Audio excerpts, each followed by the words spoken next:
Hello दोस्तों, क्या हाल चाल। मैं विपुल राम शर्मा एक बार फिर आप लोगों का स्वागत करता हूं आपके प्यारे से परिवार जैन भाई। थोड़े से गले में प्रॉब्लम चल रही है, तो आई होप आपको आज का लेक्चर बहुत अच्छा लगेगा। और आवाज़ में थोड़ी सी गड़बड़ी अगर मेरे साथ हो जाए तो उसको बिल्कुल माफ़ करना दोस्तों। उसके लिए आज सॉरी है, क्योंकि मैं कोशिश कर रहा हूँ अपने गले को और ज़्यादा मधुर बनाने के लिए, है ना। चलिए जरा देखिए, जरा आज का टॉपिक मैं लेकर आया हूँ आप लोगों के लिए। जितने भी विद्यार्थी यूपी बोर्ड, एमपी बोर्ड और बिहार बोर्ड के हिंदी माध्यम के छात्र हैं, उनके लिए मैं यहाँ पर एक बैच ये स्टार्ट किया है, जिसका याद रखना 81 लेक्चर आपका हो चुका है। लेक्चर नंबर 1 से हमने स्टार्ट की थी। 80 वीडियो आपकी कंप्लीट हो चुकी हैं, 80 टॉपिक आपके कंप्लीट हो चुके हैं। आई होप आपको बहुत ही अच्छी लग रही होगी हमारी वीडियोस और अच्छे से आप अपने नोट्स बना रहे होंगे। दोस्तों बात करते हैं आज के टॉपिक की, साइक्लोट्रॉन। वैसे टॉपिक बहुत कम एग्जाम में पूछा जाता है, लेकिन जब एग्जाम में है तो आपको पढ़ना तो पड़ेगा। तो साइक्लोट्रॉन की बात करते हैं। देखो, साइक्लोट्रॉन एक ऐसी टेक्नोलॉजी मैं आपको बता देता हूं जो किसी भी पॉजिटिव पार्टिकल को क्या कर दे, त्वरित करती है, यानी कि गतिमान करती है। पार्टिकल हमेशा पॉजिटिव होना चाहिए। कई बार एक्सपेरिमेंट तो जिससे हो जाते हैं जिसके अंदर हमें पार्टिकल को मूवमेंट कराना होता है, तो वहां पर हम साइक्लोट्रॉन का यूज करते हैं, क्योंकि साइक्लोट्रॉन की हेल्प से हम किसी भी धनावेशित कण को गति में ला सकते हैं, त्वरण में ला सकते हैं। ठीक, ये क्या होता है, क्या इसकी टेक्नोलॉजी होती है, संरचना क्या है, सिद्धांत क्या है और इसकी थ्योरी क्या है, आज हम इसको यहाँ पर देखेंगे। ठीक है दोस्तों, आपको वीडियो जैसी भी लगे कमेंट बॉक्स में जरूर लिखना। देखें जरा, बात करते हैं साइक्लोट्रॉन से। स्क्रीन पर आपको पीडीएफ दिखाई दे रही होगी दोस्तों। और अगर हम बात करें, यह एक ऐसी युक्ति है जो धनावेशित कणों जैसे प्रोटॉन, न्यूट्रॉन, अल्फा कण आदि को अति उच्च ऊर्जा तक त्वरित कराती है। इसका आविष्कार 1934 में लॉरेंस तथा लिविंगस्टोन ने किया था। किसने किया था? 1934 में लॉरेंस तथा लिविंगस्टोन ने किया था। ठीक, संरचना की अगर मैं बात करूं तो आपको 2 गोले दिखाई दे रहे होंगे इस तरीके के। भाई एक गोला आपको इस तरीके से दिखाई दे रहा है,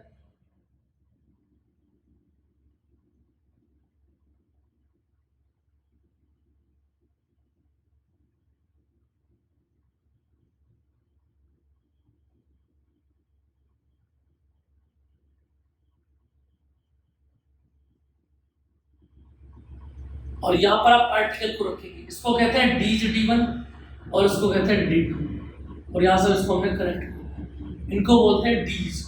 क्या बोलते हैं?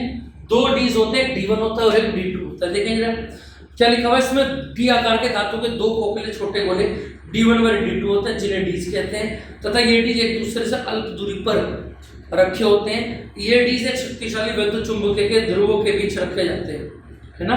2 मैग्नेटिक फील्ड है जिनके बीच में रखे जाएंगे। ठीक है भैया, चुंबकीय क्षेत्र डीज के लंबवत होता है। ये लंबवत चुंबकीय क्षेत्र को दिखाने के लिए आप क्रॉस लगाएंगे।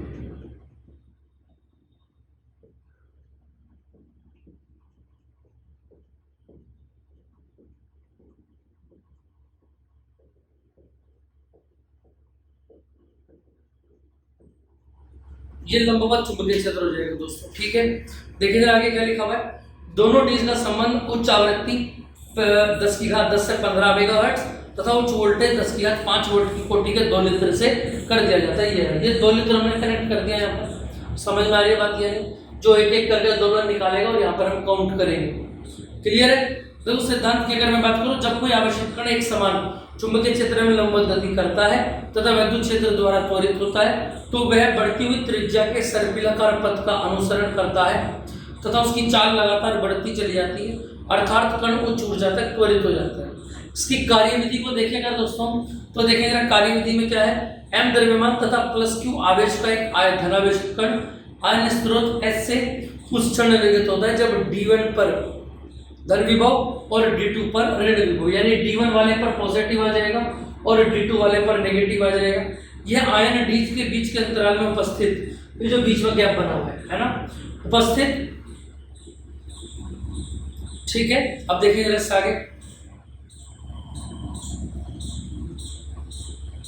डीज के बीच के अंतराल में उपस्थित वैद्युत क्षेत्र के द्वारा D2 की ओर त्वरित होता है। D2 में वेग v से प्रवेश कर जाता है। अब डीज के तल के लंबवत चुंबकीय क्षेत्र के कारण आयन v वेग से r त्रिज्या के वृत्ताकार पथ पर चलने लगता है। जब पॉजिटिव से नेगेटिव की तरफ को पार्टिकल जाएगा तो यहाँ से यहाँ आएगा और इस तरीके से राउंड लगाने स्टार्ट कर देगा और पार्टिकल क्या बनाएगा, एक वृत्ताकार कण बनाएगा, क्योंकि हम जानते हैं कि जब किसी चुंबकीय क्षेत्र में आवेशित कण प्रवेश करता है चुंबकीय क्षेत्र के लंबवत, तो वो वृत्ताकार आकृति बनाता है ना। हमने निकाला था फॉर्मूला इसके लिए, ठीक है भैया। और आयन की वृत्तीय गति के लिए आवश्यक अभिकेंद्रीय बल जो होता है वो चुंबकीय क्षेत्र के, हमें पता है जो अभिकेंद्रीय बल है mv² होता है, जैसे कि आपको स्क्रीन पर दिखाई दे रहा है। ये चुंबकीय बल qvb के बराबर होगा, v से v कैंसिल हो जाएगा और r बराबर क्या आ जाएगा, mv/bq आ जाएगा। यही से हमने देखो आ गया फॉर्मूला, r बराबर mv/bq, ये त्रिज्या आ गई जिस त्रिज्या के पथ पर पार्टिकल चलेगा।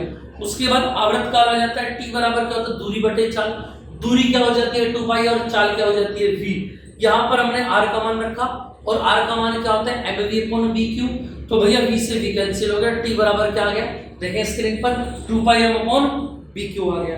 इसके बाद एक पॉइंट आवृत्ति का आ जाता है कि आवृत्ति क्या हो जाती है, तो याद रखना आवृत्ति क्या होती है, आवर्त काल का उल्टा हो जाती है, यानी न्यू बराबर 1/t और t का मान मैंने जो निकाला था उसी का उल्टा हो जाएगा, यानी 2πm का उल्टा हो जाएगा q/2πm, ये इसका आवर्त काल हो जाएगा, ठीक है। चलिए आगे बात करते हैं साइक्लोट्रॉन की अधिकतम गतिज ऊर्जा। देखो k मैक्सिमम, k का फॉर्मूला होता है हाफ mv², जैसा कि मैंने स्क्रीन में दिखा रखा है। यहाँ पर मैंने m से गुणा कर दिया और m से भाग कर दिया। क्लियर, बात समझ में आ रही है सबको? अरे बात समझ में आ रही है ना। तो यहाँ पर क्या हुआ, इसके बाद देखो जरा, mv का मैंने वैल्यू निकाला यहाँ से और mv का वैल्यू क्या आ गया, bqr आ गया। क्लियर है, और यही फॉर्मूले के अंदर रख दिया, तो k मैक्सिमम बराबर क्या हो गया, k मैक्सिमम बराबर क्या हो गया, बोलो हाफ q² v² r²/m। एक या दो न्यूमेरिकल आपका ऐसा आएगा जिसके अंदर ये फॉर्मूला लगेगा, बाकी तो सब में ऐसे हो जाएंगे नॉर्मल। क्लियर, इतनी बात समझ में आ गई।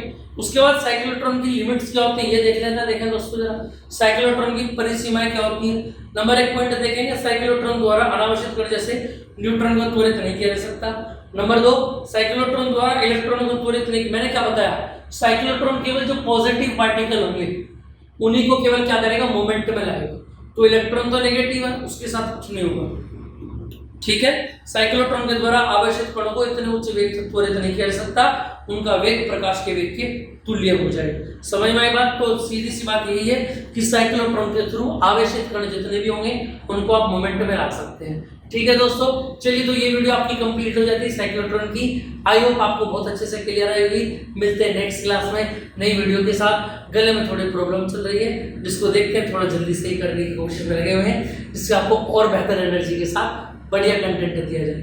जय दोस्तों।